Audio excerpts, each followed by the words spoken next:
पड़ेगा। तो जब महाराज दोनों ने पैर पकड़े और क्षमा प्रार्थना करने लगे तो महाराज उधर कश्यप ऋषि ने उनको वरदान दे दिया कि जाओ तुमको साक्षात भगवान श्री चरणों में अर्पित कर लेंगे। इधर महाराज जो हु नाम का गंधर्व था उसने भी महाराज बड़े ही देवल ऋषि की प्रार्थना के और उनसे क्षमा प्रार्थना, अपराध को क्षमा मांगे। करे महाराज मुझसे बहुत बड़ी भूल हो गई, मुझे क्षमा कर दीजिए, अग्रिम पंक्ति में ऐसा कोई कार्य नहीं करूंगा। आज महाराज जब ये सब सुना तो देवल ऋषि भी बड़े शांत स्वभाव के होते हैं, बड़ा ही सुंदर स्वभाव होता है। साधु संत बड़े ही निर्मल होते हैं, सच्चे दिल के होते हैं। आज महाराज देवल ऋषि ने उनको भी वरदान दे दिया कि जाओ तुमने पैर पकड़े हैं इसलिए तुम्हारा उद्धार हो जाएगा। आज यही महाराज मंदरांचल पर्वत पर गज जल क्रीड़ा करने के लिए आया तो महाराज ग्राह ने जब पकड़ लिया तो ग्राह पकड़ने के बाद महाराज आपस में जब एक दोनों की खींचातानी हुई तो महाराज भगवान का नाम लिया गज ने तो विष्णु भगवान दौड़ते हुए आए और ग्राह को फाड़ करके फेंक दिया और गज को बचा लिया महाराज। अब दोनों प्रणाम कर रहे हैं और गज ने प्रार्थना की। गज कह रहा है कि प्रभु अरे ये तो मुझे मारने की धमकी दे रहा था, खींच करके जल के अंदर ले जा रहा था, डुबाने की पूरी कोशिश कर रहा था, परंतु आपने इसका पहले उद्धार कर दिया। अरे स्तुति तो मैंने की थी, आपको तो पहले मेरा उद्धार करना चाहिए था, फिर आपने ऐसा क्यों किया?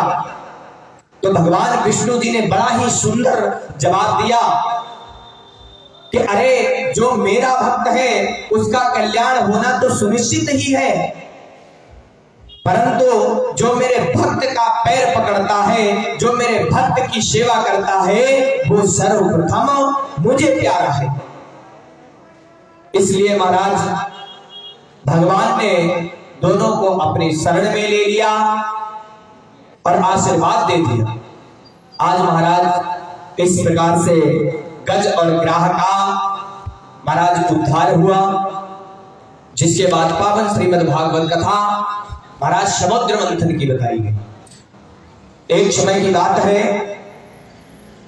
कि दुर्वासा ऋषि, ये देवता और दैत्यों में भी बहुत लड़ाई होती रहती है, क्योंकि होता यह है कि जब बंटवारे का नंबर आता है तो महाराज अक्सर करके बड़ा ही व्यक्ति ज्यादा ले जाता है या वो बना लेता है, ऐसा कुछ बन जाता है। तो महाराज यही हुआ कि देवताओं के पास स्वर्ग इत्यादि था और महाराज दैत्यों के पास नरक जैसे न जाने कितने स्थान थे।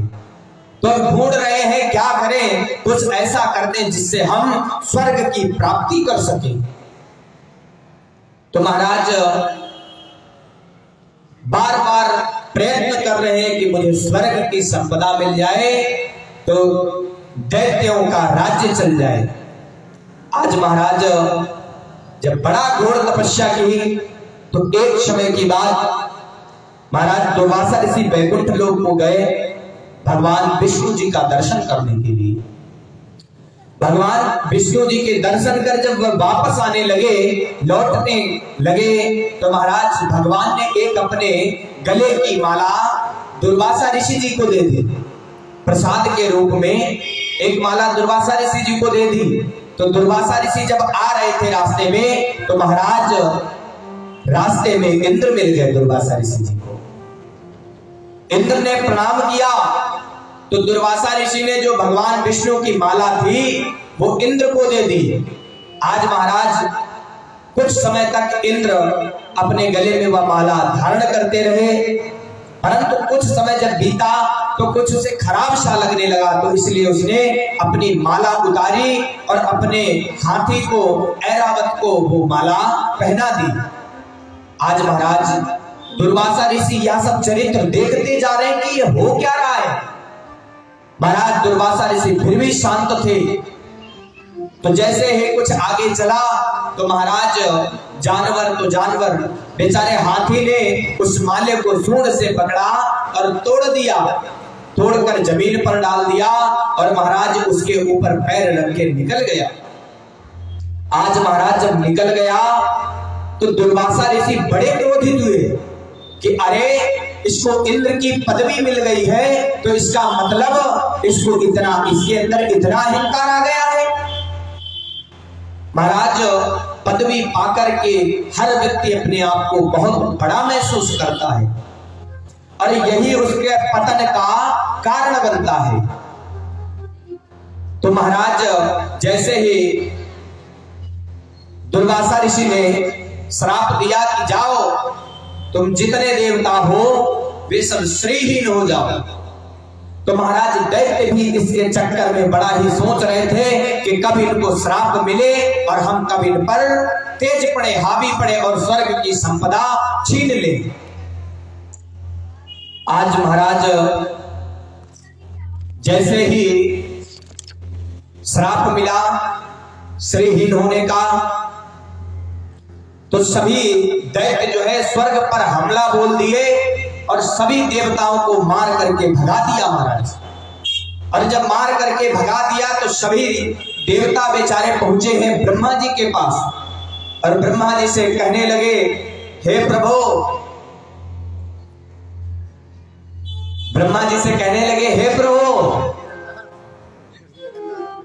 क्षमा करें, मैं बहुत कष्ट में हूं इस समय। ब्रह्मा जी ने कहा, अरे आप पर कौन सा कष्ट आ गया है? तो बोले, अरे प्रभु,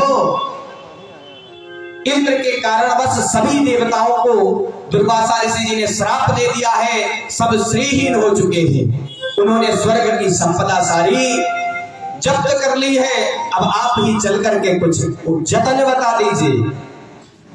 तो भगवान विष्णु जी ने कहा, ब्रह्मा जी ने कहा कि इस समय दैत्यों का जो समय चल रहा है वह बहुत सुंदर समय चल रहा है, यदि उनसे बचना है तो उनसे मित्रता कर लो। महाराज मित्रता कर ले, ये कैसे हो सकता है? देवता और दैत्य कभी मित्र बन ही नहीं सकते। तो ब्रह्मा जी ने कहा कि अरे देवताओं, जरा ठंडे दिमाग से सोचो, यदि बार बार की ये लड़ाई है तो हम समुद्र मंथन कर लेते हैं, तो समुद्र मंथन में तो बहुत सारे लोगों की आवश्यकता पड़ेगी, तो इसीलिए तो बोल रहा हूं कि दैत्यों से दोस्ती कर लो, मित्रता कर लो और इन्हीं से समुद्र मंथन करवाओ, और जब समुद्र मंथन से अमृत निकलेगा तो महाराज हम सब पी करके अमर हो जाएंगे, फिर चाहे जितनी लड़ाई होने दो, जीतने वाला कोई नहीं रहेगा और जीतेंगे तो केवल हम ही जीतेंगे, क्योंकि हम सब अमृत पी लेंगे। अच्छा, तो कृपा करके बताइए कैसे क्या किया जाए? तो बोले, अभी चलो और दैत्यों से मिलकर के उनसे विनती प्रार्थना करो। आज महाराज सभी देवता आ गए हैं और सभी देवताओं दैत्यों ने